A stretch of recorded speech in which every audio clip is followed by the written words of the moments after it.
My name is Jonathan Gillum. And this is The Experts.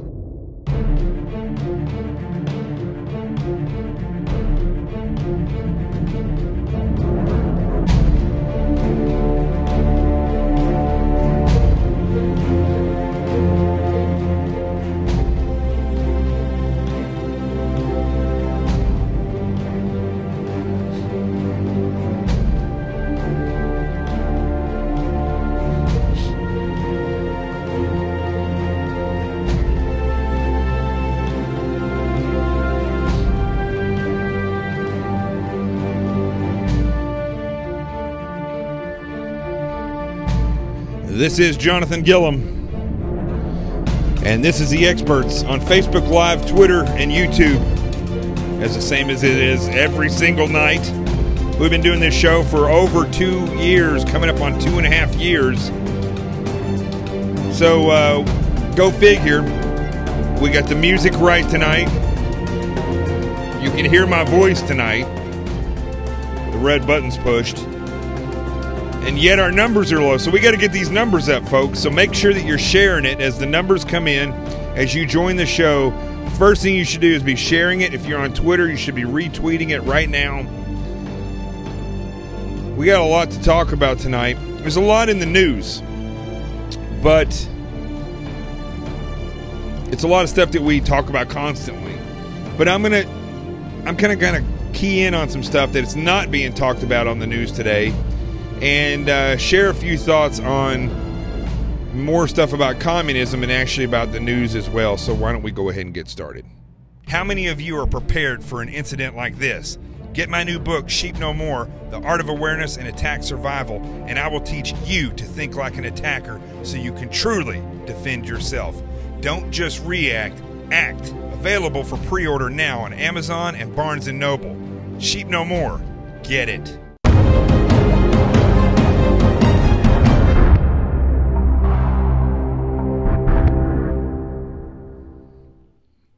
Yes, hallelujah, Maureen. I did press the red button. So, see, I do read your tweets.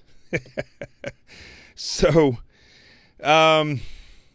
it's interesting. There's a lot of stuff in the news today about Roy Moore. If I was to look at, for instance, the top of Fox News, you see that there's more controversy about Roy Moore. A sixth accuser comes forward.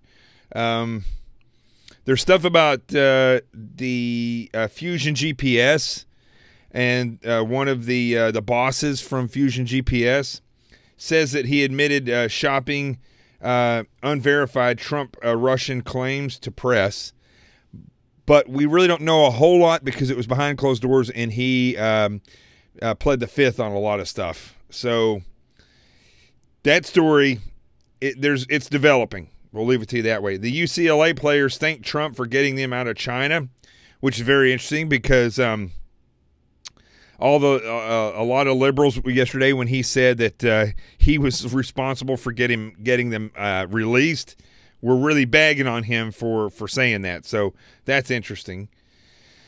I guess it's important that they say that fear is fishermen find giant claw from monster lobster. I don't know why there's fear. They should be very happy. I personally, off the coast of Honduras, once I was, when I was in the SEAL teams, we were diving out there. There's a recreational dive at night. And by and large, during the day, some of the diving in Honduras is pretty mundane. I mean, there's it's really cool, it's nice. But at night, that whole place comes alive. I literally saw a crab that was probably, I don't know, it was like this big around. It looked like the top of a table. It was so big. And I hate spiders. And when I saw this thing go, it just freaking grossed me out. I didn't want to be anywhere around that thing. Not because I was scared of it, because I was grossed out because it looked like a giant spider. So let's go. Let's look at some more of these headlines here. Let's see here. I'm wanting to go. I don't know enough about taxes. I'm still waiting to find somebody that wants to talk about taxes on here. So many people, I don't know. People just don't. It's hard to get people to come on this show because it hasn't reached that level yet of views where they're like, yes, we got to go on Gillum's show. So I'm still having difficulty getting people to talk about certain things. Taxes is one of those. But we'll get to it eventually. Here's an interesting one. I didn't put this in the title, but we're going to talk about several things with the Army. The top Army officer says significant amount of soldier crime data not reported to feds. I can kind of see that, and it's one government entity dealing with or communicating with another government entity. That's never going to be good. Still haven't caught a serial killer in Tampa. They released new surveillance footage of a suspect in 4 Seminole Heights killings. That's still ongoing. But what is nowhere on these pages, but a friend of mine sent me this story from American Military News that the Pentagon is to pay for transgender surgery for active duty soldier for the very first time. Now, this surgery and the medical process, from what I'm understanding with this, because I thought we were having gender reassignment surgeries and issues going on in the military. Apparently, from what I'm reading of this, is that the surgery took place on Tuesday, which was yesterday, and it was done in a hospital that was not a military hospital, and it was and for the first time, the Pentagon would fund a sex reassignment surgery. So it's very interesting when I saw this, because I was under the impression that there was a freeze on all this transgender nonsense, and that they were going to, when President Trump tweeted out the stuff that he did in the past about how they were gonna stop this, I thought that it was over. I thought that was it. Then General Mattis comes out and says we need to do more studies on this. And now, as we see, this admiral, even though this was an Army personnel member who, by the way, has earned the combat infantry badge as a man, and I'm not sure how they're going to deal with that now that it's going to be a woman. I mean, it's not a woman. It's a man's DNA. It's a man. It just doesn't have genitalia now.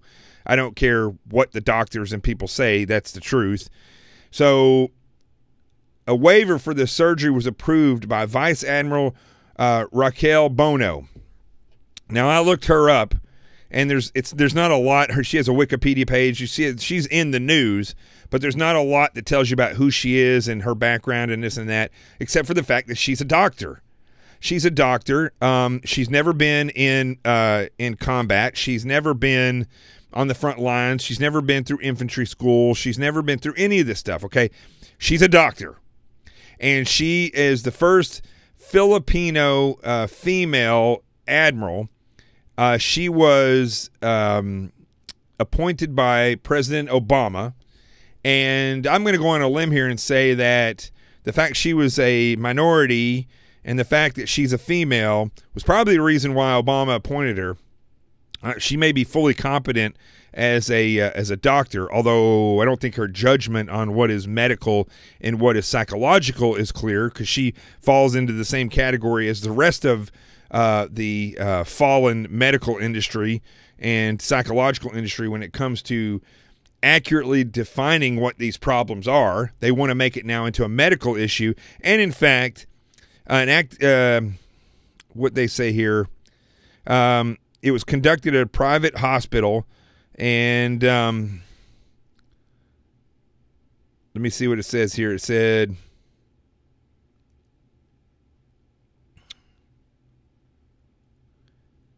they basically said it was a medical emergency, which makes no sense to me.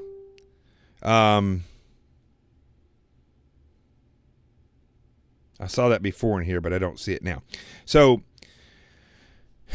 Mattis said that instead of just going, yes, listen, I'm the warrior monk, everybody can worship Mattis all they want, okay? I'm not feeling it. I've gone on record saying this many, many times. I didn't serve with Mattis. I wasn't a Marine.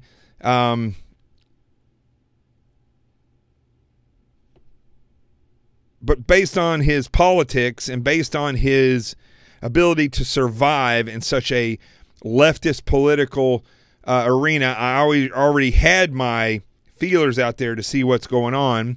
Well, the fact that he comes in, he won't say fundamental Islam. He hasn't named the enemy. He's talked a lot of big talk as though he's going to be some kind of hell freaking hellfire breathing warrior monster, and I haven't seen that. It's not like we have named an enemy and come up with a real strategic war plan that incorporates the importance of immigration, the border protection, building a coalition of fighters, and going after this enemy online and overseas and in country. We haven't seen that. It's been a year now. We've heard nothing. We have not heard. There's not a clear answer that they've given us with this transgender issue, to the point where it is. It's gotten to this. So he wanted to do more studies. He didn't want to just do what the president asked him to do. He works for the president, and more than that, if he's this warrior monk, why didn't he have a clear vision of the problem and the problems that's going on in the military? Why didn't he, as a warrior monk, understand that people with psychological problems, medical dependency, should not be in the military? Okay? They just shouldn't be in the military. If you're medically dependent and you want to serve the country, I think that the government can find a way for you to benefit the country if it's that important for you. And I thank you if it is important for you. But just like people who have bipolar issues that are cutters, and people who've had substance abuse, which I'm going to talk about that in a minute. The Army says now they have reconsidered that, or that it was never, I don't know, they gave some kind of weird excuse because I talked about this yesterday. Now the Army's saying that, no, that's not the case. We're not going to allow people who cut themselves, people who have psychological issues like bipolar disorder, or people who've had substance abuse in the military. They're not going to do that. Okay, so those are medical, those are psychological issues, okay, that those people have. They're medical psychological issues. But now the psychology sector is now differentiating between medical and psychological issues when it comes to transgender. They're saying that the reality is they really are a woman and they are trapped in a man's body. In other words, they're almost identifying the soul as existing in the human being, which science won't do that, but that's basically what they're saying, that there's some kind of difference in the body, that you aren't necessarily controlled by the DNA and the body that you were given, that in fact you can be a woman, soul, or whatever their entity, trapped inside a man's body, or vice versa. So they are... You've seen no solutions to any of these things by General Mattis. None. And the warrior monk should realize that in a situation when you're inside you're basically, when you're in the military, you are, it's not prison, but you are you are in an environment where your freedoms are limited, and you're in there and they're limited for a reason. The Spartan lifestyle is supposed to be the most important thing that there is as far as your lifestyle goes. You want to identify with somebody, identify as a Spartan. But unfortunately, where that is not what's happening. Can't figure out why my Facebook's making noise. But anyway, so I'm not buying this whole thing that General Mattis is in control of the DOD, because also, while this is going on, and this has not really been reported in the news hardly at all, the mainstream media has completely overlooked this. So it kind of just went right under the radar. While at the same time, the Army is still contemplating paying Bo Bergdahl $300,000 worth of back pay. So not only did they stick a knife in the Uniform Code of Military Justice, and all those people and all the families of those people that died looking for this turd, they are now considering giving him $300,000 cash. I Mattis, where are you? Why aren't you taking control of this issue? You see, the proof, like in warfare, is in the pudding. The proof is in the results.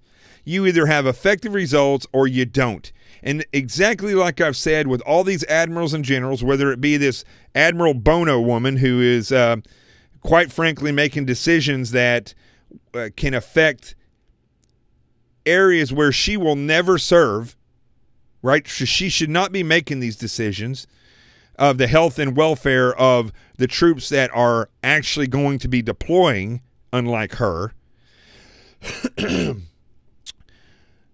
Or whether it be General Mattis, or whether it be any of these generals or admirals. They are not making the decisions based on what is most effective and what is going to make the fighting force as lean and fierce as possible, because ultimately that's what it's there for, is to win wars and to protect, support and defend the Constitution of the United States of America. That is not happening. So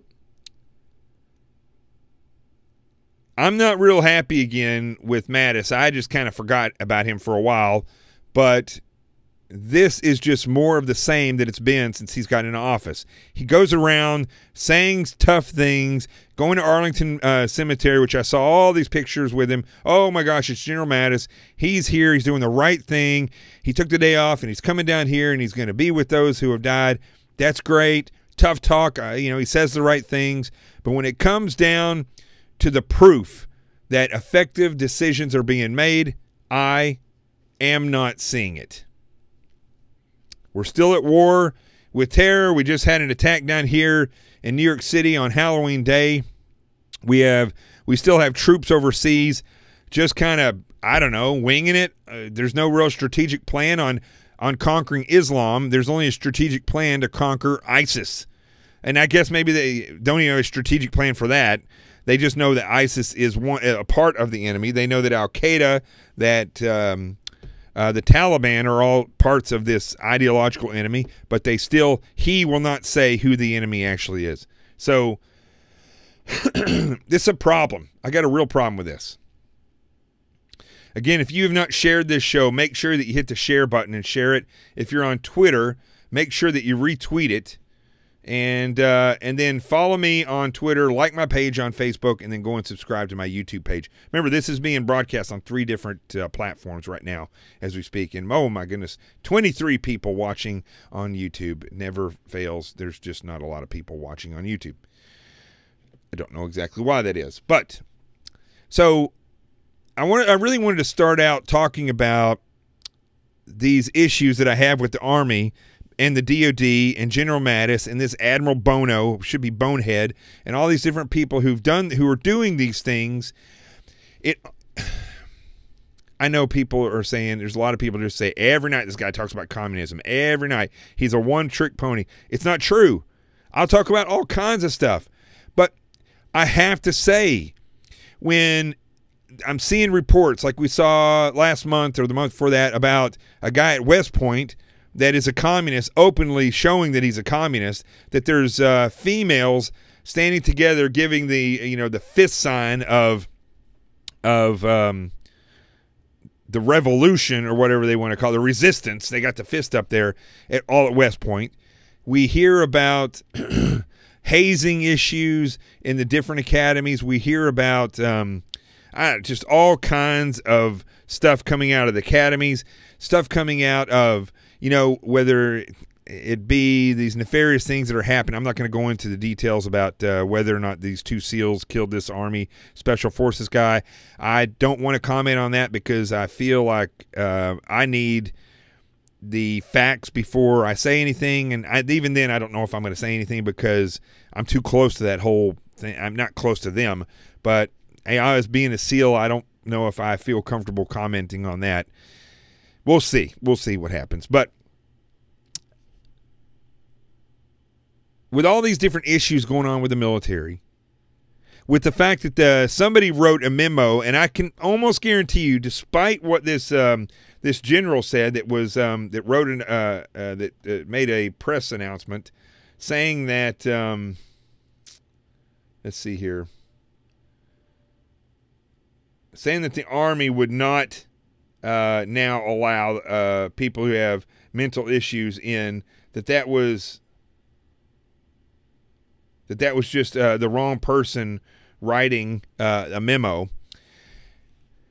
But even I wonder if that memo had not been caught by the media that a policy change was coming, if that policy change would have happened. I don't know. It's hard. We're never going to know that for sure.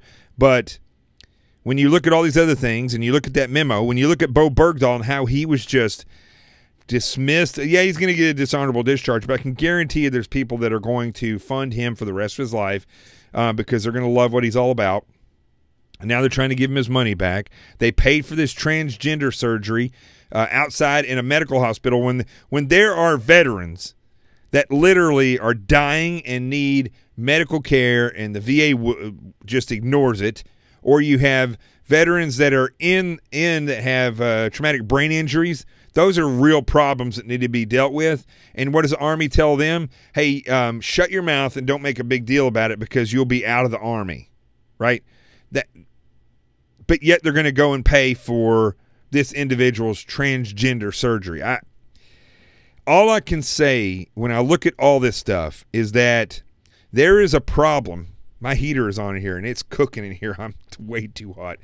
So that's the problem with this time of the year in a small New York apartment. If you see me blinking my eyes, it's because it's so unbelievably hot in this apartment right now. So I know I talk about communism a lot, but here's the deal, folks.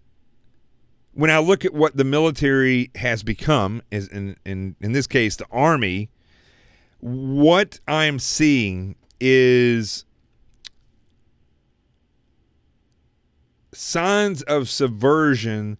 All these different things are being organized, I believe, to break down the effectiveness of the Army, of the military, of the DOD.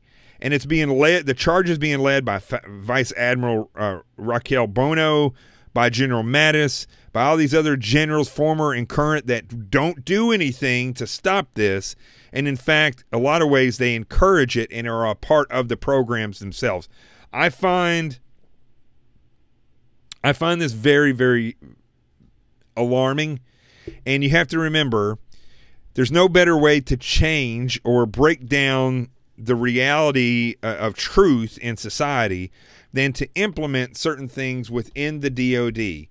You get it in the military, and transgenders in the military, the rest of the country, at least half the country, is going to start saying, hey, that's just the way it is now. You should accept it. The military's like that. You're going to have people that are going into the military young, so indoctrinated in socialism that when they get in there, they're going to say, yeah, it's just the way it is. And the next thing you know, it's going to grow bigger and bigger to the point where you're going to have real problems, bigger problems. We got real problems. We're going to have bigger problems in this country with people psychologically debating with what social norms, which are based on nature's idea of what it takes to procreate and for survival of the fittest.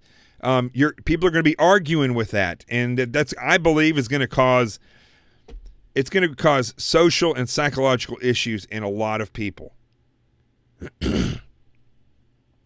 Why do you think, this is very similar, why do you think atheists are so nasty and dangerous people?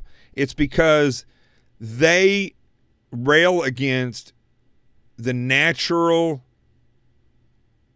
longing to know their creator. They rally against that. So therein lies the problem with those people, and also is the same problem with society when they start ignoring what nature says is effective or not effective for reprocreation, or for procreation of the species. And when we look at social norms that are based on nature, such as when you get into an elevator and everybody feels tense, that's based on the fight or flight part of your natural being, in that you're enclosed in a space with other animals, and that's what we are. Then there's going to eventually be a fight. a fight for dominance. And I mean, the way we're changing things would be like you walking onto a packed elevator, turn around and facing everybody and just start saying whatever you want, just dancing like crazy and singing music really loud. People are going to think you're crazy. They're going to want to get off that elevator as fast as possible. And some people will just freak out and punch you because you're in an environment where nature is telling you crap is about to go down. Every time you get into a long elevator ride, it's very awkward. So the same thing with the transgender issue, same thing with all these issues of allowing crazy people in the military, for allowing communists in the military. The natural way that a military, and I do believe this is partly to do with nature, okay? Lions naturally and instinctually fight a certain way. Eagles naturally and instinctually fight a very specific way.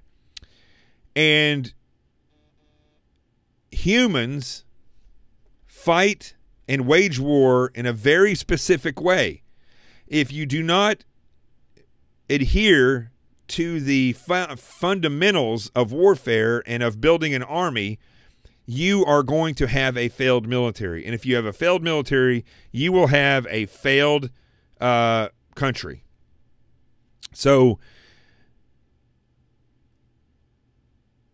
just like the Lions, just like the Eagles, if we step out of those boundaries of norms, of natural norms that are created so that things work smoothly. It's not a judgment on people. It's not saying that this person's weird and that person's not weird. I know plenty of people who've never had sex changes and who are heterosexuals and who are white or black or Asian or male or female that are freaking weird. All right. I know a ton of those people. I live in New York. Are you kidding me?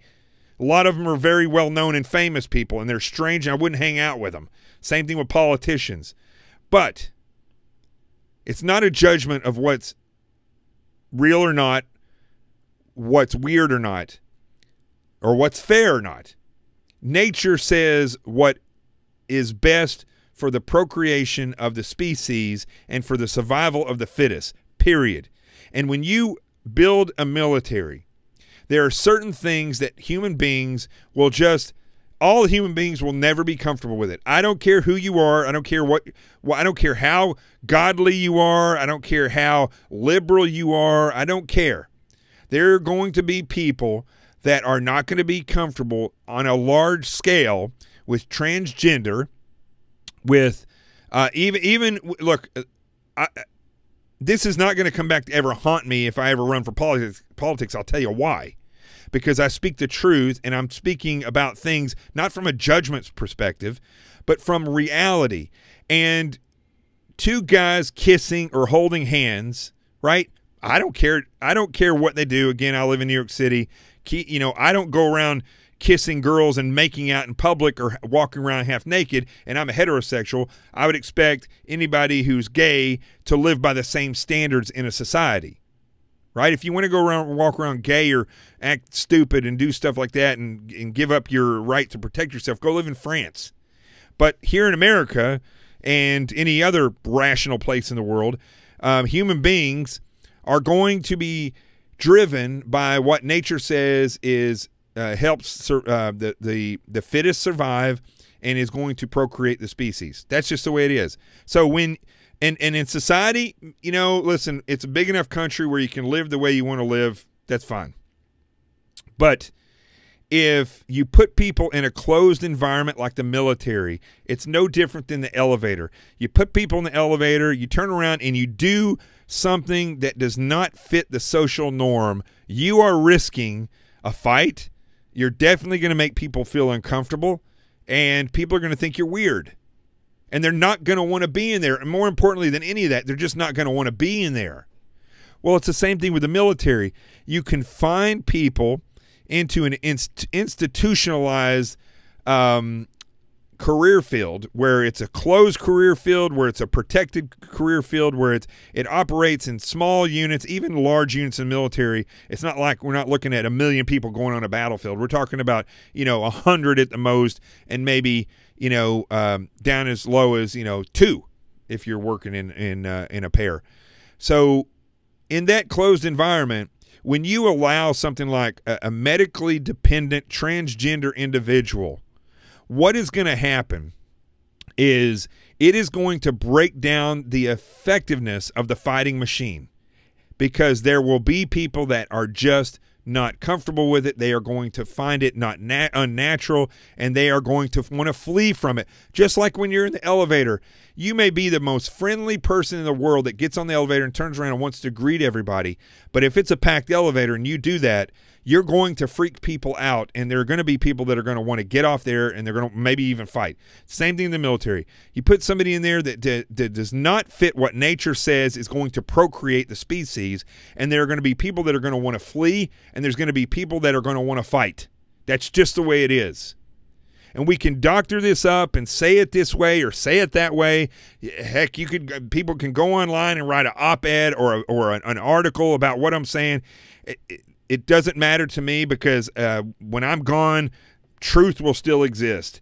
And it's not a judgment call on people. It's not saying people are bad. It's saying this is reality. Now, you want to go out and do your thing in society and act a certain way, it's up to you.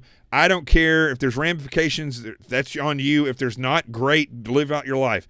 But when you step into a closed environment like the military, I am concerned, because it breaks down our effectiveness in defending and supporting not only the Constitution, but national security, the people that I love, some of which I have that I love dearly, that are gay friends that I served with in the FBI, and I've known throughout the years living in New York. I would put my life on the line for those people, but I wouldn't want them in a position in the military where it's if they're flamboyant and they're doing things that don't fit the way the nature says is appropriate for procreation of species or survival of fittest, then they don't need to be in there. Same thing is, I've had relatives that I love that are flat-footed. They shouldn't be in. If it's a severe flat feet, I think we overthink that a little bit. But I'm talking about the point where they can't run effectively. They shouldn't be in the military, or have a surgery and then go in. If somebody has severe asthma, they could be a very loving friend or relative. They just still don't need to be in the military, because nature is saying to these people, you are not fit for this service of action, because it has to be streamlined. There's other ways you can serve. So I know it sounds harsh to certain people, and people are going to probably say gosh, what this guy is saying is over the top or dangerous. I'm not saying anything that's over the top or dangerous. What I'm saying is that we should be realistic with each other and stop with this nonsense of the leftists trying to tell us stuff that is not true, trying to tell us and convince us of stuff that really comes down to political correctness, which was a tool invented by communists. I'm sure it existed before communism, but they perfected it for the sheer fact of breaking down a society. And quite frankly, we should be able to express ourselves and say what we really feel without fearing retribution from these leftists who own media. Quite frankly, what I think can happen, and I think President Trump showed it, is if you say the truth and you say the right things and they come at you and they try to spin it, don't play their game. Don't back down. Don't walk away. Don't fold the cards. Don't say you're not. Just come back up and do your show again. Go ahead and continue to run. In fact, challenge those people. That's why, I'm not going to bring up Roy Moore every day. It's Roy Moore. But if you've got an accusation against you, you need to confront that and say that did not, you need to go out there and say it and defend yourself immediately to the point where you are not, where people are going to get tired of seeing you because you're saying, I'm not going to stop until the truth comes out about this. It's the same thing with any of this other stuff. If those that are left want to come out against me for saying certain things that I believe are the truth, then I'm not going to back down from doing my show. No way am I going to back down from that. So I'm hoping that my computer doesn't slow down tonight. We'll see. I'm not going to back down from doing my show. Okay, great. No way am I going to back down from that. Okay, great. I started my my Twitter over again. I'm sorry if I missed some of the comments you guys were making, but I didn't really want to get into this tonight about the military and make it an issue about transgender, about gay people, or anything like that. I think if the military was doing its job and wasn't such a leftist, subversive entity, yes, I'm saying the DOD is a leftist entity. If it wasn't such a leftist entity, we would have generals and admirals and E9s and E8s and people that are administrators in the DOD, and they'd be saying, listen, we have to keep all of this social nonsense out, okay?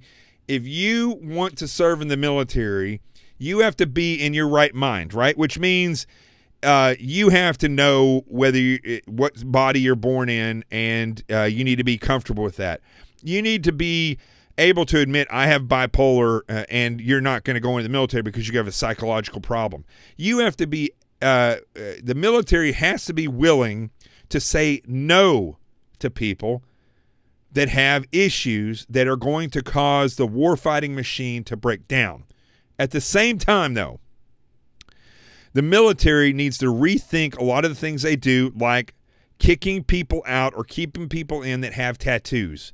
I myself would rather be going through a door with a meat eater to my left and to my right that are all tatted up and hell-bent on killing the enemy than somebody who is, who has met the social requirements, who, they were picked because they had meet the statistics that they were looking for. They had to meet the numbers, and so they wanted this many minorities, this many women. They had to have women in ground combat units. They had to have transgender in there. And so going through a door, I'm like looking over here going, that guy, that used to be a woman. I'm not sure if she can carry me out of here. This person over here is some kind of bipolar person who's lost it. Back there behind me is a person who, is more concerned about where they're. It's a guy concerned about his boyfriend because he had a fight and he just got off the phone with him. And you go in and you're like, what the heck? I can't even go through and clear a room. I don't want any part of this. And then you leave. That's basically what's going to happen eventually. The leaders in the military should be saying, if it doesn't make the mission more successful, if this is not about making this fighting force more lethal, it doesn't have a place for discussion or debate in this military. That's the way things should be.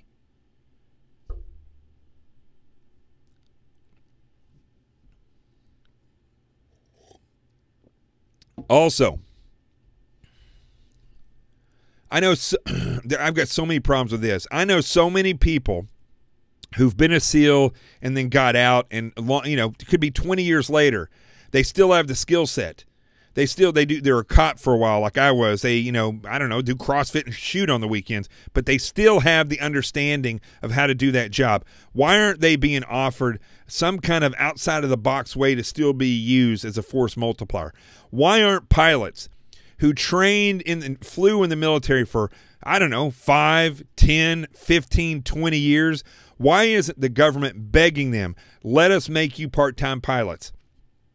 We can use you to relieve other people when the stressors get too high, when the numbers are low. We'll cycle you in and out. Why isn't the military doing this type of outside the box thinking? These aren't companies. The Navy, Army, Air Force, Marines, and Coast Guard are not 9-to-5 company jobs, right? This is our military. We should be thinking outside the box no matter what.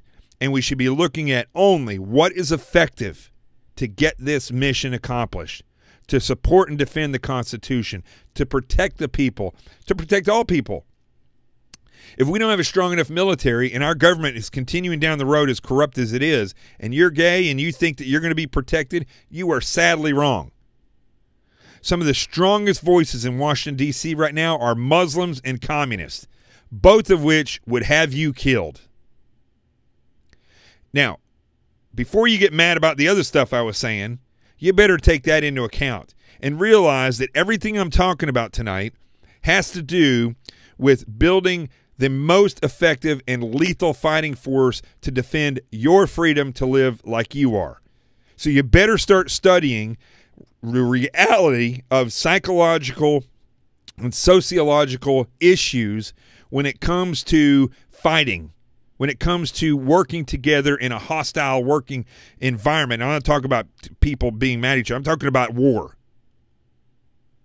You better start studying the reality of not what these psychologists say, but the reality of how human beings historically have worked better together so that you can have a lethal fighting force.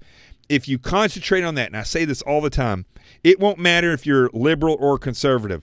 What will be important to you is that the effective thing is being done. And that is not being done. It's special interest here, special interest there, corrupt individual here, ideological killer over there. And the fact is, as Americans, the way you become unified is by first and foremost having dialogue, but secondly, standing together and saying, let's look for effective solutions.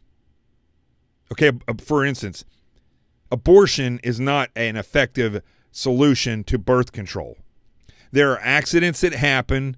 I get it. And people are terrified and scared, and because they they don't want to have a baby and they don't want to bring a baby in this world, or they got other career plans, and this stuff happens. I get it. The problem is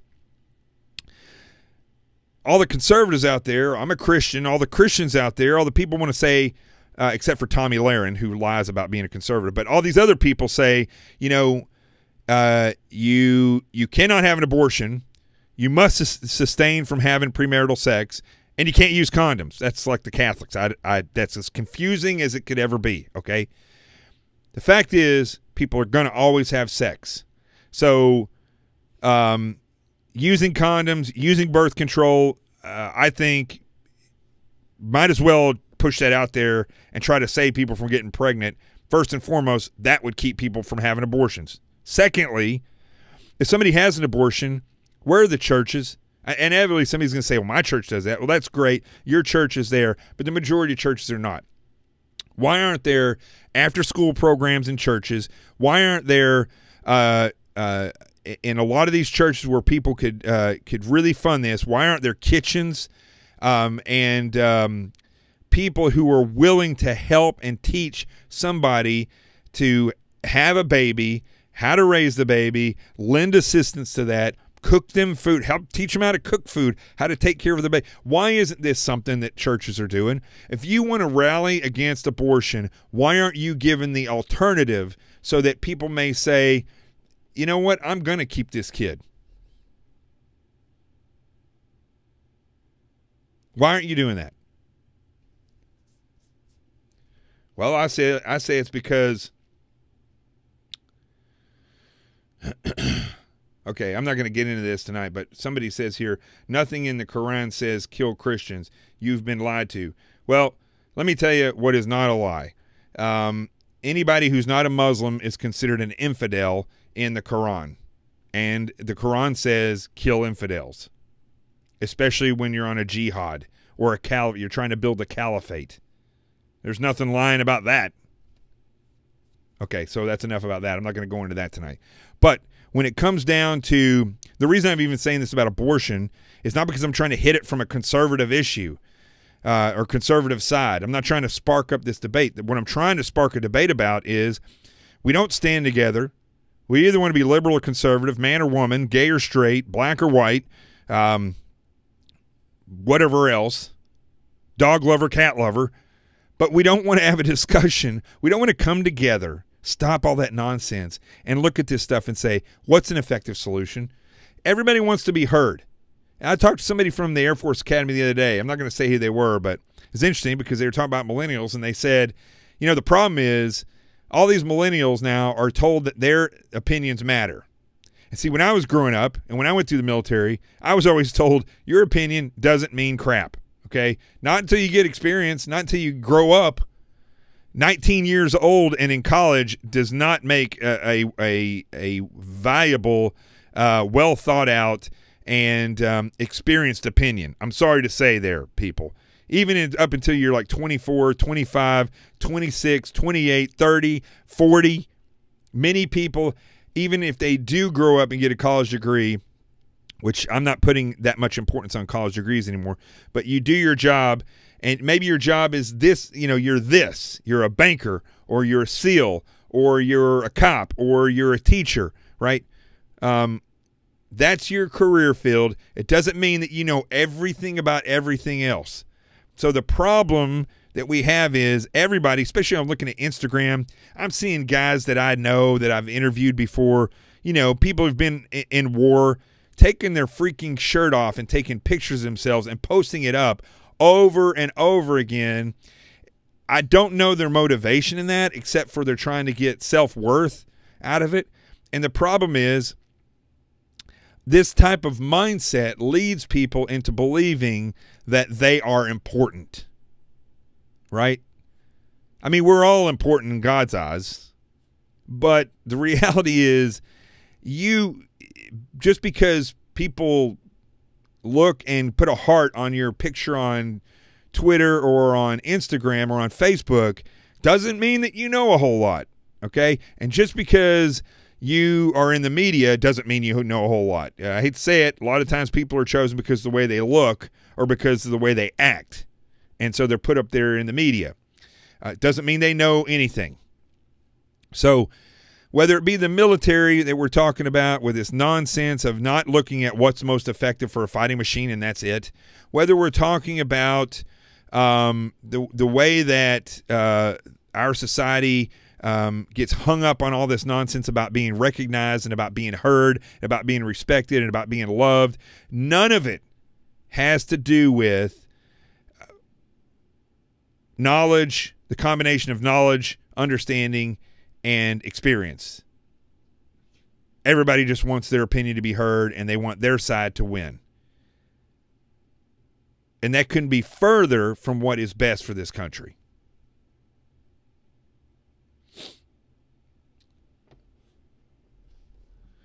So I guess maybe I have some trolls on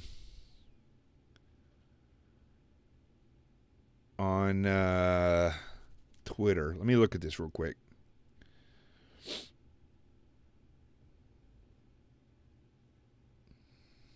It doesn't matter to me. I love listening to these idiots.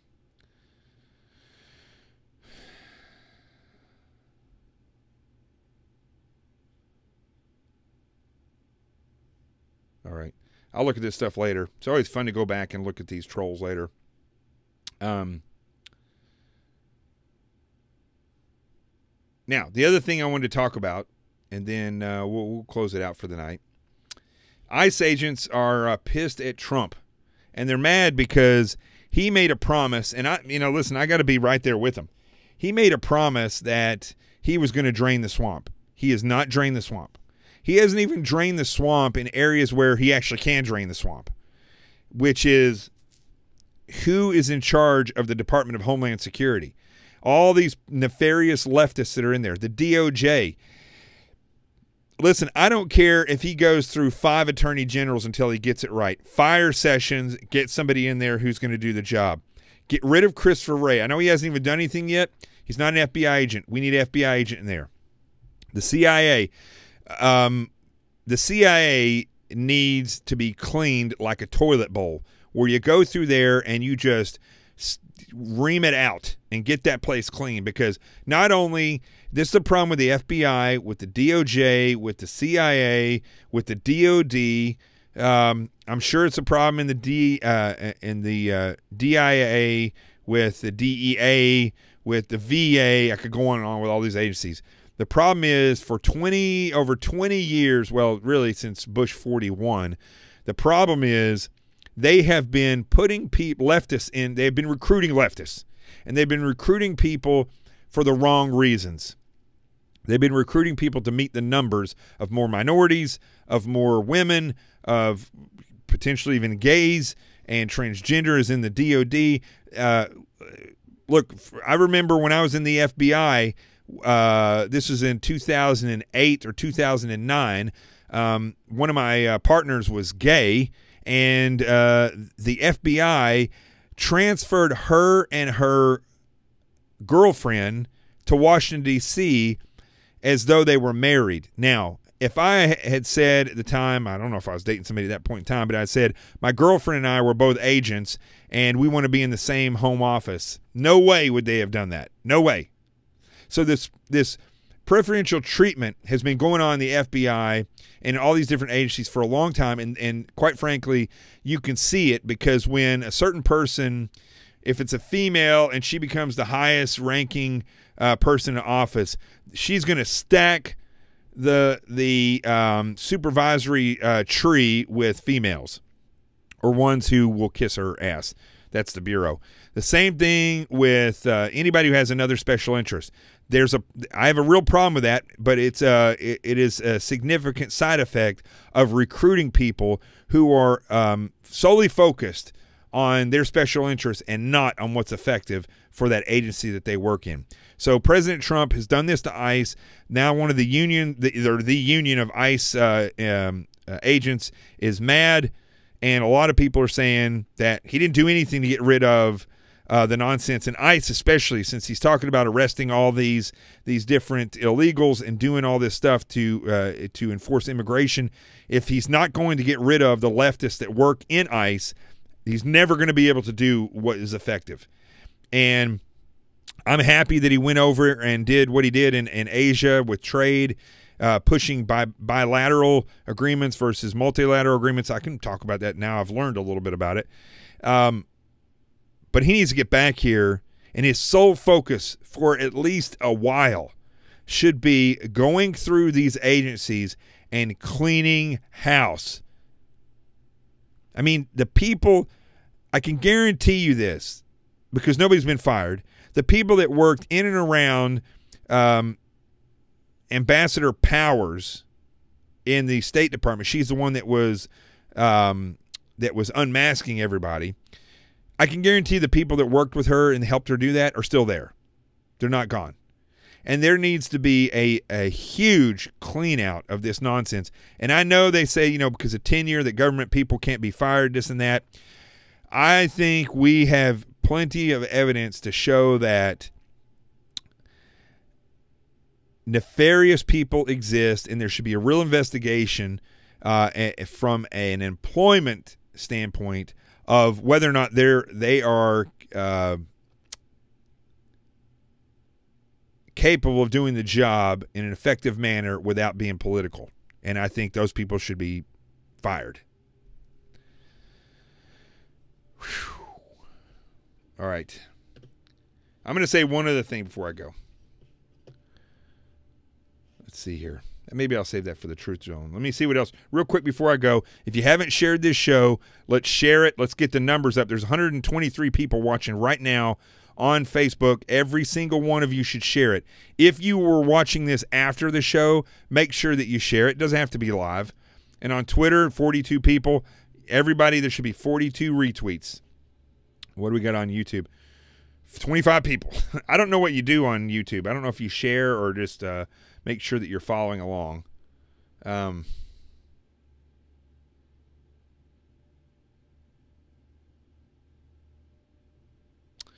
Let me know what you think about tonight's show. Let me know if you think I'm too over the top in my thinking. Let me know if you agree or if you disagree. I want to know. I'm not trying to make anybody think that I know everything. I'm not trying to say that. What I do want people to realize is that I am not afraid to say the truth, and I think it's when we all take a step back and stop thinking that our lifestyle or our ideas are the best, and we start looking just at what's most effective, I think you're going to start to see that we actually all have a lot in common in the way that we think. So let's go to the Truth Zone, and I want to bring something up in the Truth Zone, actually. And so let's do that now. How many of you are prepared for an incident like this? Get my new book, Sheep No More, The Art of Awareness and Attack Survival, and I will teach you to think like an attacker so you can truly defend yourself. Don't just react, Act, available for pre-order now on Amazon and Barnes & Noble. Sheep no more. Get it.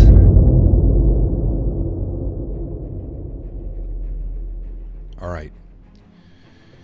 Here's what I want to talk about. I was, if you've never watched this show, The Gospel of John, it's a movie that was made years ago. I used to have it on CD. Now it's on YouTube. Just look up The Gospel of John, full movie in HD. And it is word for word the Gospel of John out of the New Testament. Even if you're Jewish, watch this. Christian, if you're atheist, you definitely need to watch it. So in this movie, there was a point when Jesus was with his disciples and in Bethany, and that's where Lazarus lived, and he had raised him from the dead. And they were all sitting around, and in Jesus' honor, and Martha was serving, and Mary took a pint of pure nard, which I guess is some kind of expensive type of ointment, and as an expensive perfume. She poured it on Jesus' feet and wiped his feet with her hair. And the house was filled with the fragrance of the perfume. But one of his disciples, this is very, very important, and it shows you the wisdom of the Bible. One of Jesus' disciples, Judas Iscariot, who was later to betray him, and it caused this whole thing where Jesus was put on the cross to go into effect. He said, "Why wasn't this perfume and the money given to the poor? It's worth a year's wages." He did not say this because he cared about the poor, however, but because he was a thief, and as the keeper of the money bag, he used to help himself to what was put into it.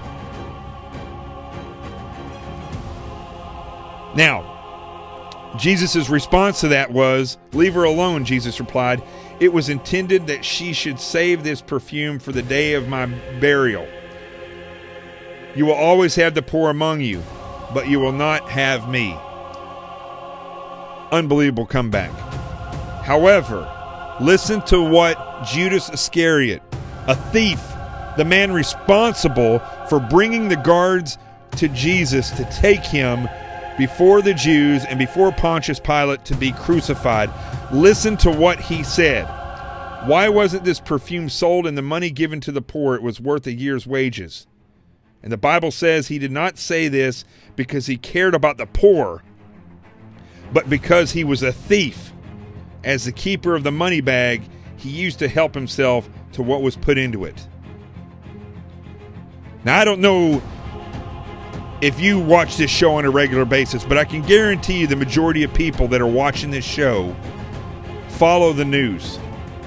And if that does not remind you of modern day politics and of the communist ideology and of the Islamic fundamentalist ideology, I don't know what does. And this is thousands of years old in this book, in the New Testament, the Gospel of John.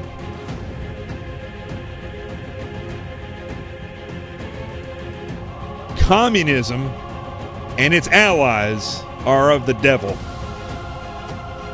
And they are not in your benefit. If you're a communist, a professed communist, you're watching this, you need to take heed to this warning. For thousands of years, this sat in that book, and it came out to me last night. The fact is, politics, communism, Satan, they're just like Judas Iscariot with their hand in the bowl of money, telling you that you should give your money to the poor, that should be taken away from the rich and given to the poor, when in fact, that isn't even what they're trying to do. The truth has arrived. I'm Jonathan Gillum.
How many of you are prepared for an incident like this? Get my new book, Sheep No More, The Art of Awareness and Attack Survival, and I will teach you to think like an attacker so you can truly defend yourself. Don't just react, act. Available for pre-order now on Amazon and Barnes & Noble. Sheep No More. Get it.